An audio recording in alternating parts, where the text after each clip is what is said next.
Operation सिंदूर के माध्यम से दुनिया को एक संदेश दे दिया है कि कोई भी आतंकी घटना अब युद्ध जैसा होगा, उसको उसकी भाषा में जवाब देने के लिए तैयार होगा। आतंकवाद कुत्ते की पूंछ है जो कभी सीधी होने वाली नहीं। तो कम से कम पाकिस्तान वालों से पूछ लेना चाहिए कि ब्रह्मोस मिसाइल की ताकत क्या है, ब्रह्मोस मिसाइल क्या होती है। अभी आपने ऑपरेशन सिंदूर के अंदर इस मिसाइल के पराक्रम की एक झलक देखी होगी, और नहीं देखी होगी तो कम से कम पाकिस्तान वालों से पूछ लेना चाहिए कि ब्रह्मोस मिसाइल की ताकत क्या है।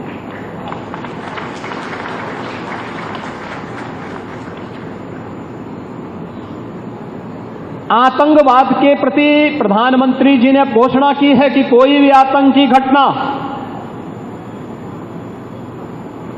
अब युद्ध जैसा होगा। और याद करना, आतंकवाद को जब तक हम पूरी तरह कुचलेंगे नहीं, तब तक समस्या का समाधान होगा भी नहीं। अब समय आ गया है जब इसको कुचलने के लिए हम सबको एक स्वर से प्रधानमंत्री मोदी जी के नेतृत्व में पूरे भारत को, पूरे उत्तर प्रदेश को मिलकर के इस अभियान के साथ जुटना होगा। आतंकवाद कुत्ते की पूंछ है जो कभी सीधी होने वाली नहीं, जो प्यार की भाषा मानने वाली नहीं है। उसको उसकी भाषा में जवाब देने के लिए तैयार होगा। और इस दिशा में भारत ने ऑपरेशन सिंदूर के माध्यम से दुनिया को एक संदेश दे दिया है।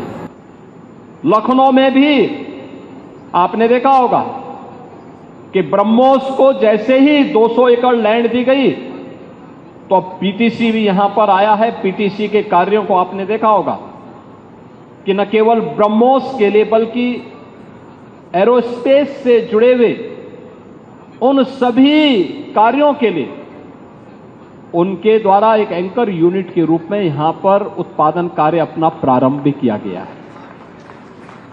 लगभग 7 यूनिट यहां पर ब्रह्मोस से जुड़ी हुई एंकर यूनिट भी इसके अगल बगल लग रही है।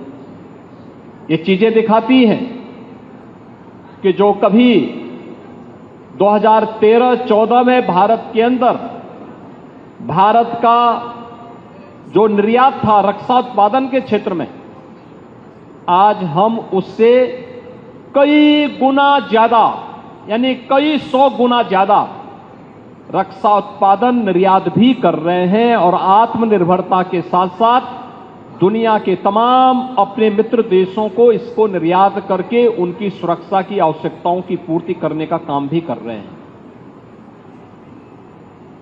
किसी भी स्वावलंबी देश के लिए आवश्यक होता है कि अपनी रक्षा आपूर्ति के लिए वह दुनिया के अन्य देशों पर निर्भर होने की बजाय स्वयं उस लक्ष्य को प्राप्त करे।